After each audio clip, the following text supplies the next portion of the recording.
அனைவருக்கும் வணக்கம். தெய்வீக பலன்கள் சேனல் சார்பாக தங்களை அன்புடன் வரவேற்கிறோம். இன்று நம் காணொளியில் காண விரும்புவது பாரம்பூர் ஸ்ரீ சனி பகவான் அவர்கள் நம்முடைய ஜாதகத்தில் எந்த இடத்தில் இருக்கிறார், அதன் சிறப்புகள் என்னென்ன என்பதை பற்றி பார்க்கலாம். வாருங்கள் காணொளிக்கு செல்லலாம். மறக்காமல் ஒரு சப்ஸ்கிரைப் செய்யவும்.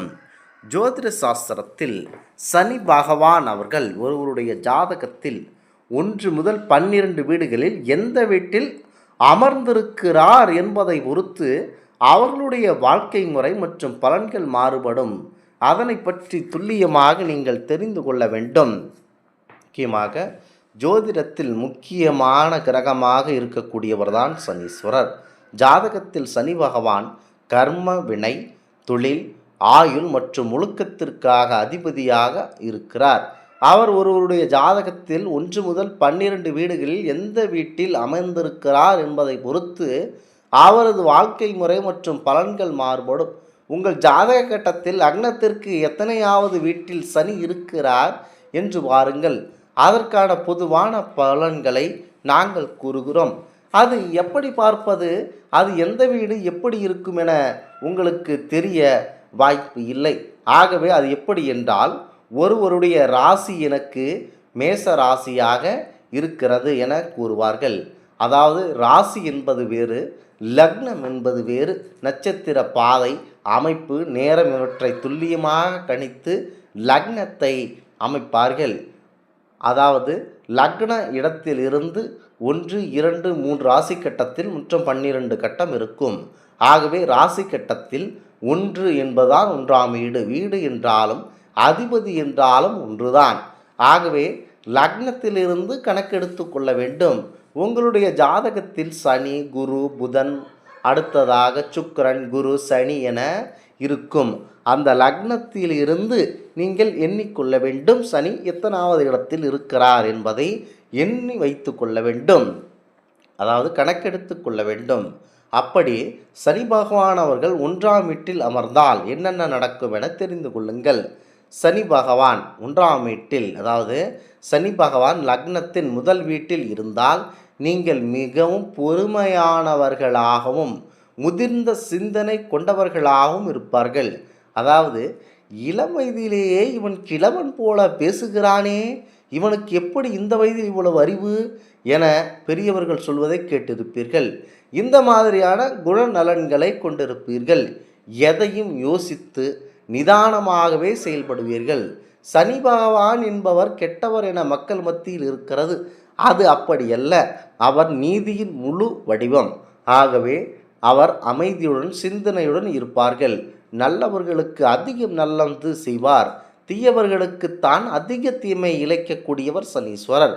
இளமை காலத்தில் சற்று போராட்டங்கள் இருந்தாலும் கடின உழைப்பால் பிற்காலத்தில் பெரிய நிலையை அடைவீர்கள். சனீஸ்வர பகவானால் 1ஆம் வீட்டில் இருந்தீர்கள் என்றால் இப்படி இருக்கும். 2ஆம் வீட்டில் சனி பகவான் அமைந்தால் முக்கியமாக தனம், குடும்பம், வாக்கு முக்கியத்துவம் வாய்ந்ததாக இருக்கும். சனி பகவான் தனம், வாக்கு, குடும்பஸ்தானம் 2ஆவது வீட்டில் இருந்தால் குடும்ப பொறுப்புகள் சிறு வயதிலேயே உங்கள் தோளில் விழுந்து விடலாம். முக்கியமாக இளம் வயதிலேயே உங்களுக்கு திருமணமாகி ஒரு வாழ்க்கை துணையுடன் பயணிக்கக்கூடிய நேரமும் அமையும். சனி பகவான் இவர்கள் 2ஆம் வீட்டில் அமைந்து விட்டால் அந்த மனிதனுக்கு 22 வயதிலிருந்து 25-30 வயதிற்குள்ளேயே திருமணமாகக்கூடிய வாய்ப்புகளும் அமையும். முக்கியமாக சேமிப்பு, பழக்க வழக்கம் நன்றாக இருக்கும். தேவையில்லாமல் யாருக்கும் வாக்கு கொடுக்க கூடாது. உங்களுக்கு 2ஆம் வீடானது வாக்கு ஸ்தானமாகும். தனது குடும்பஸ்தானத்தில் முக்கிய பொறுப்புகள் உங்கள் வயதில் உங்களுடைய தோளில் அமைய வாய்ப்பு இருக்கிறது. ஆகவே குடும்பத்தை பார்த்து கொள்ளும் விதம், அம்மா அவர்களை பார்த்து கொள்ளும் விதம் அனைத்தும் உங்களுக்கு நல்லபடியாக இருக்கும். ஆகவே உங்களுக்கு தீர்க்க ஆயுஷான, அதாவது சனி பகவான் அவர்கள் 2ஆம் வீட்டில் அமர்ந்து விட்டால் உங்களுக்கு அந்த தீர்க்க ஆயுசு இருக்கின்றது என தெரிந்து வைத்து கொள்ளுங்கள். அடுத்ததாக சனி பகவான் அவர்கள் 3ஆம் வீட்டில் அமர்ந்தால் வீரியம், இளைய சகோதர ஸ்தானம், தைரியம் ஆகும். இந்த இடத்தில் தைரியஸ்தானத்தில் 3ஆம் வீடு இருப்பதனால் மிகவும் விசேஷமானது. உங்களுக்கு அசாத்திய தைரியமும் தன்னம்பிக்கையும் இருக்கும். இளைய சகோதரர்களுடன் கருத்து வேறுபாடுகள் கண்டிப்பாக வரலாம். ஆனால் சமூகத்தில் நல்ல புகழும் வெற்றி உங்களுக்கு கண்டிப்பாக தேடி வரும். ஆகவே சனி பகவான் அவர்கள் உங்களுக்கு இந்த 3ஆம் வீட்டில் அமர்ந்தால் சகோதரர்களோடு சிறு சிறு மனக்கசப்புகள் வரும். அடுத்ததாக 4ஆம் வீட்டில் சனீஸ்வர பகவான் அமர்ந்தால் தாய், சுகம், வண்டி, வாகனம், வீடு இது எல்லாம் அமையும். ஆகவே சுகஸ்தானத்தில் 4ஆம் வீடு இருந்தால் வீடு, வாகனம் போன்ற சொத்துக்கள் அமைவதில் சற்று தாமதம் ஏற்படலாம். தாயாரின் உடல் நலத்திற்கு அக்கறை தேவை. சொந்த ஊரை விட்டு வெளியூரில் தங்கி படிக்கும் அல்லது வேலை பார்க்கும் சூழ்நிலை தாராளமாக உருவாகலாம். அடுத்ததாக 5ஆம் வீடு பூர்வ புண்ணியம், புத்திர பாக்கியம், அறிவு ஸ்தானம். பூர்வ புண்ணிய ஸ்தானத்தில் 5ஆம் வீட்டில் சனீஸ்வரர் இருந்தால் குழந்தை பிறப்பதில் சற்று தாமதம் ஏற்படலாம் அல்லது குழந்தைகளுடைய வளர்ச்சிக்கு அதிக பொறுப்பேற்க வேண்டியிருக்கும். பூர்வீக சொத்துக்கள் கிடைப்பதில் கண்டிப்பாக இழுபறி இருக்கும். எனினும் ஆன்மீகத்தில் நல்ல ஈடுபாடு இருக்கும். 6ஆம் வீடு ருண ரோக சத்ருஸ்தானமாகும். சத்ருஸ்தானத்தில் 6ஆம் வீடு அமர்வது மக சுப யோகம் என்று சொல்லப்படுகிறது. உங்கள் எதிரிகள் தானாகவே அழிந்து போவார்கள். கடன் மற்றும் நோய்களை வெல்லும் தைரியம் கிடைக்கும். உத்தியோகத்தில் பெரிய ஆக்கிரமிப்பு பதவிகளை தேடி வரும்.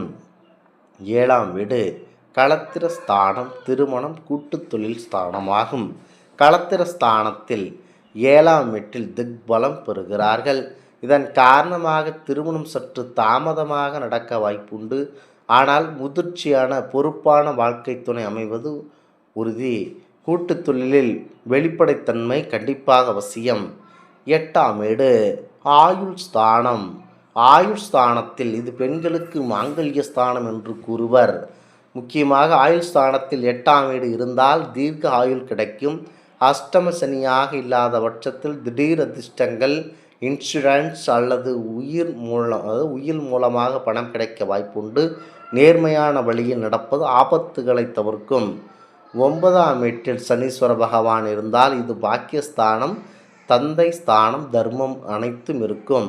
பாக்கியஸ்தானத்தில் 9ஆம் வீடு இருந்தால் தந்தையுடன் கருத்து வேறுபாடுகள் வரலாம். ஆன்மீக பயணங்கள் மற்றும் தர்ம காரியங்கள் ஈடுபாடு அதிகரிக்கும். வாழ்க்கையின் பிற்பாதியில் அதாவது 30 வயதிற்கு மேல் அதிர்ஷ்டமும் பொருளாதார வளர்ச்சியும் அதிகமாக உண்டாகும். அடுத்ததாக 10ஆம் வீடு கர்மஸ்தானம், தொழில் ஸ்தானம். கர்மஸ்தானத்தில் இருப்பது மிகப்பெரிய யோகம். ஆரம்பத்தில் வேலைக்காக கடுமையாக உழைக்க வேண்டியிருக்கும். ஆனால் உழைப்பிற்கு ஏற்ற உன்னத பதவியும் சொந்த தொழில் செய்யும் யோகம் தொழிலாளர்களை வழிநடத்தும் தலைவன் ஆவார். தகுதியும் தேடி வரும். 11ஆம் வீட்டில் லாபஸ்தானத்தில் முக்கியமாக 11ஆம் வீடு லாபஸ்தானம். சனி பகவான் லாபஸ்தானத்தில் 11ஆம் வீட்டில் இருந்தால் எண்ணற்ற லாபங்கள் தேடி வரும். தொழில் மிகப்பெரிய வெற்றி கிடைக்கும். மூத்த சகோதரர்கள் ஆதரவு கிடைக்கும். உங்களின் நீண்ட நாள் ஆசைகள் மற்றும் லட்சியங்கள் அனைத்தும் நிறைவேறும். 12ஆம் வீட்டில் அயன சயன விரயஸ்தானம். விரயஸ்தானத்தில் 12ஆம் வீட்டில் இருந்தால் தேவையற்ற செலவுகள் வந்து கொண்டே இருக்கும். இந்த செலவுகளை சுப செலவுகளாக மாற்றுவது நல்லது. ஆன்மீக தியானம் போன்றவற்றில் முக்கியமாக நாட்டம் அதிகரிக்கும். வெளிநாடு செல்லும் யோகம் சிலருக்கு கிடைக்கும். இந்த ஆன்மீக தகவல் உங்களுக்கு பிடித்து இருந்தால் தெய்வீக பலன்கள் சேனலை கண்டிப்பாக சப்ஸ்கிரைப் செய்து கொள்ளவும். மீண்டும் ஒரு நல்லதொரு காணொளியில் உங்களை சந்திக்கிறோம். நன்றி, வணக்கம்.